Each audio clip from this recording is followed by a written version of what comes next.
Ashamaa akkamitu dhaggeeffattoota keenya mataa odeeffannoo keenyaatiin barattoonni yuunivarsiitii garaa garaa keessatti murtee ministeerri barnootaa dabarse mormuun nyaata lagatan. Dargaggoota karaa irraa miilaan deemanii fi geejjiba irraa humnaan butuun gara leenjii waraanaatti geeffamaa jiru kan jedhu komii hawaasaa keessaa ka'aa jiru jedhame. Godina Wallagga Ba'aa aanaa Haroo Limmuutti tajaajilli hawaasaa dhibuun hawaasa rakkoof saaxilamanii jiru jedhame. Namoota miliyoona 10 tajaajiluu danda'a kan jedhame tajaajilli qalee dhiquu hospitaala yuunivarsiitii Wallaggaatti jalqabamee jedhame. Godina naannawaa addaa Finfinnee bulchiinsa magaalaa Buraayyuutti aanaa Aannee Diimaatti daa'ima gatamte eeroo hawaasaan du'arraa baraaramtee jedhan.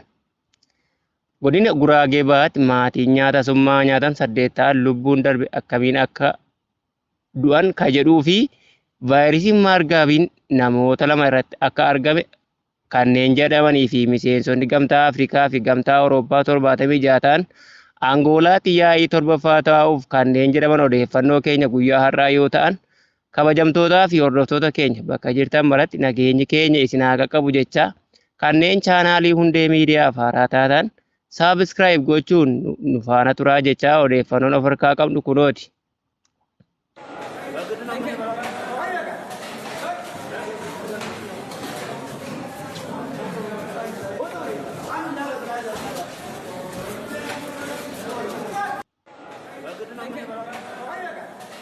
Barattoonni yuunivarsiitii garaa garaa keessatti labsii ministeerri barnootaa murteesse mormuun nyaata lagatan. Labsii fi murteen ministeerri barnootaa murteesse barattoonni dallanuun mormii fi lagannaa nyaataa bifa qindaa'e nyaata dhiyeeffatan lagachuun guutummaatti labsii kana irraa mormii akka qaban gochaan agarsiisaniiru jedhame.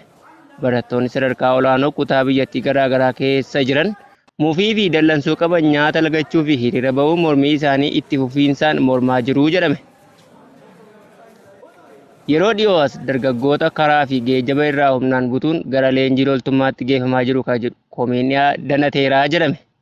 Hojjettoota mootummaa dabalatee dargaggoonni karaa irraa humnaan qabamanii gara bakka leenjii waraanaa geeffamuu fi mankuusaa yookiin magaazina garaa garaa keessa kaa'amanii akka jiran BBC'n maatii namoota qabamanii fi namoota dhimmicha sirriitti keessa beekan irraa odeeffateera.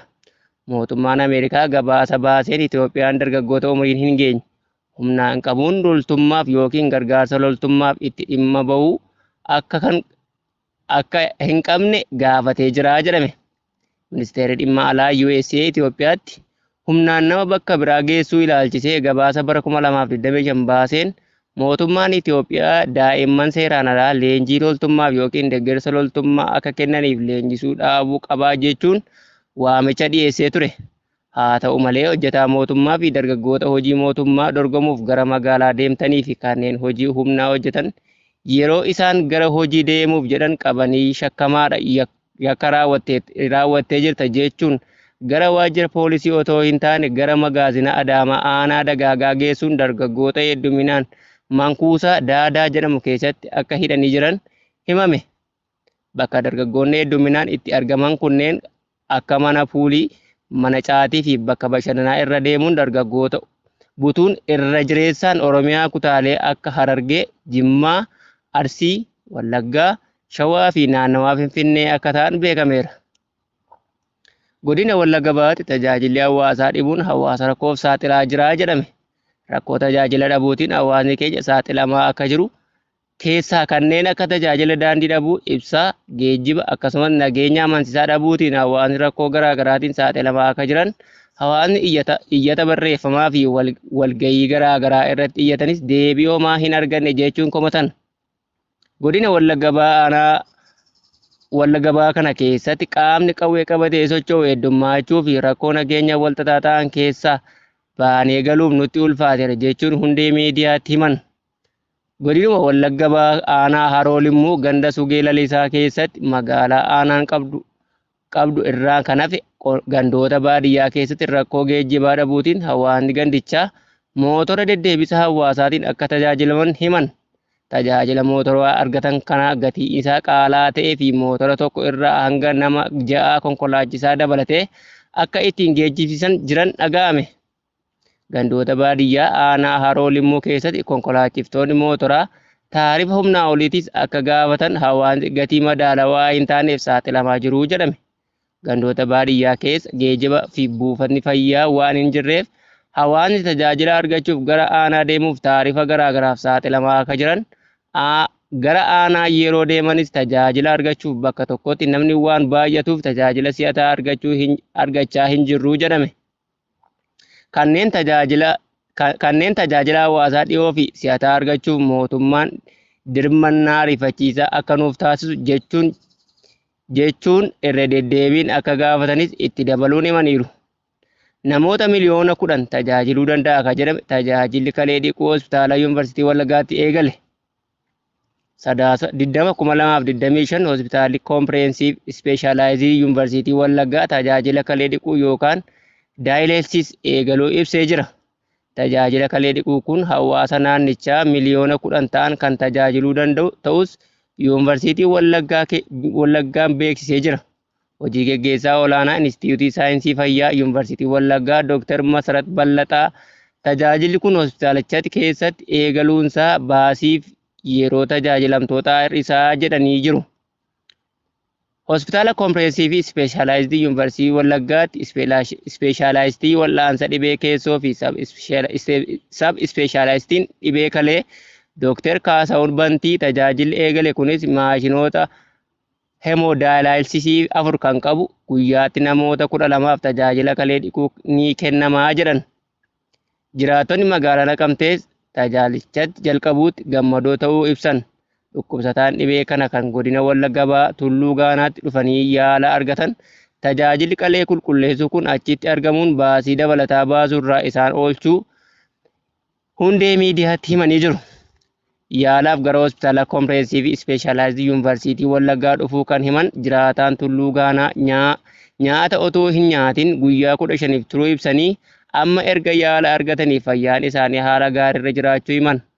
Biiroon Fayyaa Oromiyaa tajaajila kana hospitaala kanatti jalqabsiisuuf baasii birrii biiliyoona 30 baasii gochuun kan ibsame yoo ta'u hospitaalli Comprehensive Specialized Yuunivarsiitii Wallaggaa tajaajila kalee dhiquu kanattis dabalata tajaajilawwan laaboraatoorii fi indooskooppii akka jalqabu waajjirri koominikeeshinii Wallagga Bahaa ibseera. Godina addaa naannawaa Finfinnee magaalaa Buraayyuu aanaa Aannee Diimaatti daa'ima deessee gattee hordoffii poolisii fi eeruu hawaasaan daa'ima gatamtes du'arraa hambisanii jedhame. Kutaa magaalaa Buraayyuu aanaa Aannee Diimaatti dubartiin maqaan ishee kaasuu hin barbaanne tokko daa'ima ishee bosona keessatti deessee erga deesseen booda hanga daa'ima kana keessaa lubbuun baatutti irraa siqxee ilaalaa turte.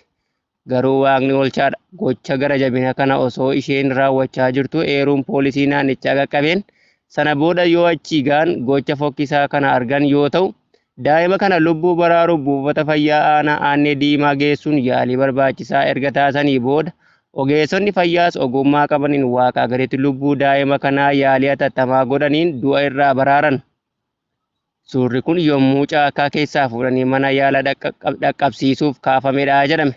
Hawaasni keenya eeruu kennitanis poolisiin keenya eeruu dhaga'uun daftanii qaqqabdan fi ogeessonni fayyaa keenya lubbuu kana waaqaa waliin ogummaa keessaniin hambistan guddaa galatoomaa jechuun waajjirri koominikeeshinii kutaa magaalaa Buraayyuu barreesse. Godina Guraagee Bahaatti maatiin nyaata summaa nyaatan keessaa namoonni 8 du'uu hordofee poolisiin namoota 10 to'annoo jala oolchuu ibse. Naannoo giddugaleessa Itoophiyaatti miseensonni maatii tokko nyaata summaa nyaatan keessaa namoota 8 dhibamanii achumaan lubbuun isaanii darbuu koominikeeshiniin poolisii naannichaa beeksise. Bakka bu'aan kutaa qorannoo yakkaa poolisii naannoo giddugaleessa Itoophiyaa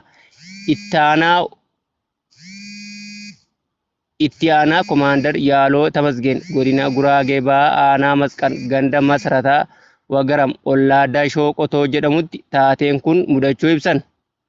Itti aanaan Komaandar Yaaloo Sadaasa 15,2025 galgala naannoo sa'aatii tokko miidhamtoonni kun waliin irbaata erga nyaatanii booda dhibamuu eeranii battala namoonni kun dhukkubsatanii namoonni ollaa mana yaalaa geessuu dubbatan. Isaan keessaa ijoolleen maatii kana kan umuriin waggaa 5 fi 5 kataatee fi waggaa 7 fi waggaa umuriin ishee waggaa 17 hospitaala battala ga'uun du'anii jedhame. Kanneen hafan lubbuun hambisuuf yaaliin cimaan taasifamus borumtaasaa Sadaasa 16,2025 miseensi maatii kanaa shamarreen ganna 14 dhiirri ganna 15 halkan naannoo sa'aatii 11tti du'uu poolisiin naannichaa ibseera. Ammas daa'imni ganna tokko sadaasa 18 yoo du'u abbaan isaanii itti fufuun sadaasa 19 lubbuun isaanii darbe. Waliigalaan namoonni 8 maatii kana keessaa taatee kanaan du'uu ibse. Haati warraa maatii kanaa lubbuu hafan hospitaala Minilik Finfinneetti yaala irra jiraachuu kan eeru poolisiin naannoo giddu galeessa Itoophiyaa ka'umsi nyaata maatii kanaa summeessaa maal akka ta'e qorataa akka jirus ibseera. Bakka bu'aan kutaa qorannoo yakkaa poolisii naannoo giddu galeessa Itoophiyaa itti aanaa Kumaandar Yaaloo Tamasgeen namoota nyaata kana summeessuun shakki 10 to'annoo jala oolchee qorannoo irra akka jiru ibsaniiru. Vaayirasii Maarbarg namoota 2 irratti ammas argamuu ministeerri fayyaa ibse. Sadaasa 20,2025 ministeerri fayyaa Itoophiyaa qorannoo laaboraatoorii irra taasifameen vaayirasii Maarbarg dhiyeenya Itoophiyaa keessatti mudachuun gabaafame argamuu mirkaneesse. Akka ibsa ministeerichi saamuda namoota 5 irraa fudhame qoratameen vaayirasiin kun namoota 2 irratti yoo argamu 3 ammoo vaayirasichaan bilisa ta'uun mirkanaa'ee jira jedhame. Hordoffii dhibee kana ilaalchisees haga yoonaa qorannoon saamuda namoota 33 kan ilaalame yoo ta'u isaan keessaa namoota 6 irratti dhibeen kun irratti argamuun mirkanaa'ee jira. Sadaasa 18,2025 ministeerri fayyaa ibsa baasee tureen nama tokko irraa dabalataan vaayirasiin Maarbarg kun irratti argamuun ni yaadatama. Haalsisiin lakkoofsa namoota dhibee kanaan qabamuun mirkanaa'ee 4tti ol kaaseetii ture. Dr. Maqdis dhaaba ministeerri fayyaa Itoophiyaa sadaasa 17,2025 ibsa miidiyaaleef kennaniin namoota mallattoo dhibee kanaa agarsiisaniin lubbuu isaanii darbe 6 keessaa 3 dhibee kanaan du'uu mirkanaa'uu ibsanii turan. To'annoo dhibee vaayirasii Maarbarg dhufuu kanaaf tumsuuf Yuunaayitid Isteet Itoophiyaaf deeggarsa akka taasistu Itoophiyaatti ambasaadarri Ameerikaa Ervin Maasingaan maree Dr. Maqdas waliin taasisan irratti kaasanii jiran. Haaluma kanaan walqabatee babal'inni vaayirasii kanaa ilaalchisuun kadaangaa Itoophiyaa waliin qooddatan Keeniyaa fi Sudaan kibbaa of eeggannoo labsuun hordoffii irra akka jiran yoo ibsan, Gaanaanis dhibichi akka gara ishee hin seenne si'aayinaan ilaalaa jiraachuu ibsuu gabaasuun keenya ni yaadatama. Miseensonni Gamtaa Afrikaa fi Gamtaa Awurooppaa 76 ta'an Angoolaatti yaa'ii 7ffaa geggeessuufii jedhame. Sadaasa 21,2025 biyyoonni miseensa Gamtaa Afrikaa 49 Gamtaa Awurooppaa 27 sadaasa 24 haga 25tti Angoolaa Laawundaatti yaa'ii 7ffaa Gamtaa Afrikaa fi Gamtaa Awurooppaa geggeessuuf kan jiran yoo ta'u pirezidaantiin Itoophiyaa Taayyaa Asqasillaaseen hirmaatu jedhamee eegama.